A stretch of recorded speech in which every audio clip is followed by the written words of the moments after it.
దెయ్యము ఏ విధంగా ఓడిపోయాడు. రాత్రి నేను ప్రకటన గ్రంథం చదివించాను, గుర్తుందా? రక్తము చేత తమ సాక్ష్యం చేత వారు అపవాదిని ఓడించారు అని. నువ్వు ఓడిపోవడానికి పుట్టలా, ఓడించడానికి పుట్టావు, గెలవడానికి పుట్టావు. నువ్వు ఎవరో చెప్పారు నువ్వు వర్తమానం కాదు అని, కానీ నీకు తెలుసు నువ్వు వర్తమానం అని. ఎందుకంటే నీకు దేవుడికి బంధం అలాంటిది. ఆ ప్రత్యక్షత వాస్తవం. ఎవరో చెప్తే ఎంగిలి మాటలు విని నీకు ప్రత్యక్షత రాలా. దేవుడు నిన్ను కలుసుకోవటం వల్ల, దేవుడు నీకు వాక్యాన్ని ప్రత్యక్షపరచడం వల్ల, గడియ వర్తమానం నీకు చూపించడం వల్ల, ఈ కాలపు వర్తమానం నీకు బయలుపరచడం వల్ల నువ్వు పొందిన ప్రత్యక్షతను బట్టి నువ్వెవరో నీకు తెలిసింది. నీ ఆత్మీయ స్థితి తొలగిపోయింది, నీ పాపస్థితి తొలగిపోయింది. అవును, నిజమే.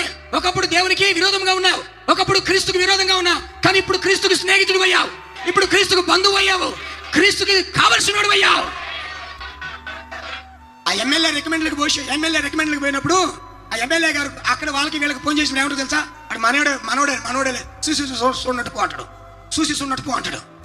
రికమెండేషన్ అంత పవర్ఫుల్ అక్కడ. ఇప్పుడు దేవుడు కూడా నిన్ను అంటాడు, ఏ దయ్యంగా నావాడే, నా కూతురే, నువ్వు ముట్టుకోవడానికి వీల్లేదు, నువ్వు పట్టుకోవడానికి వీల్లేదు, నువ్వు తాకడానికి వీల్లేదు, చుట్టూ నేను కంచి వేశాను, నా కుమారుడు నా రక్తం ఇచ్చి నేను కొనుక్కున్నాను. ఇది నీకు తెలిస్తే దెయ్యంగా నీ దగ్గర ఓడిపోతాడు ఖచ్చితంగా. Praise the lord. ఎంతమంది చెప్తారు స్వస్థత నాది అని, నిత్య జీవము నాది అని ఎంతమంది చెప్తారు, రాజ్యము నాది అని ఎంతమంది చెప్తారు, మలాకి 4 నాది అని ఎంతమంది చెప్తారు, ఏలియా వర్తమానం నాది అని ఎంతమంది చెప్తారు? ఈ మాటలు చెప్తే వాడికి ఉనికే, ఇంకా దెయ్యంగాడు ఉనికే. ఇంకా వాడికి దెయ్యంగాడు ఎలా ఓడిపోతాడు? నువ్వు ఇచ్చిన సాక్ష్యాన్ని బట్టి, నీ జీవిత సాక్ష్యాన్ని బట్టి. హల్లెలూయా. ప్రసంగాలకేం ఓడిపోలేడు, పెద్ద పెద్ద పాటలకేం ఓడిపోలేడు. వాడు ఎక్కడ ఓడిపోతాడో తెలుసా? నువ్వు ఇచ్చే సాక్ష్యం ఏదైతే ఉందో, నువ్వు జీవించే జీవితం ఏదైతుందో ఆ జీవితాన్ని బట్టి వాడు ఓడిపోతాడంతే. నేను మన మాట గుర్తుపెట్టుకోమని చెప్పాను. ఏమిటంటే, మీరు ఒక ఈత చెట్టు లాంటి వాళ్ళు. ఈత చెట్టుని చూసి ఏ జంతువుకైనా భయమే, ఎక్కాలంటే భయమే, ఎక్కిందే పట్టు మొత్తం చీలిపోతుంది. అది సంగతి. దేవుడు నిన్ను అలాంటి స్థితిలో పెట్టాడు, నిన్ను ముట్టుకోవడానికి కూడా వాడికి భయమైపోవాలా.